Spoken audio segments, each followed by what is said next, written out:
2月10日，我不是在表演。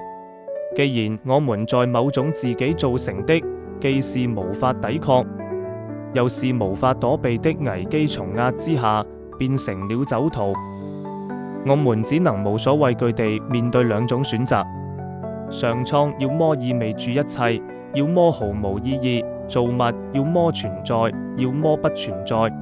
我們該如何選擇呢？是酒者護戒協會第40頁。今天我的選擇是上蒼，他是全部，我為此而充滿感激。如果我在表演，我就會將上蒼從我生活中阻擋出去。當我被自負困擾時，我能想起應做的事，祈禱。最重要的是，今天我願意沿住精神路線成長。上蒼意味住一切。當我想依靠自己的力量去戒酒時，發現這種是不奏效的。只有在是酒者護戒協會在上蒼的幫助下，它才能奏效。對一個心事複雜的是酒者來說，這想起來是很容易的。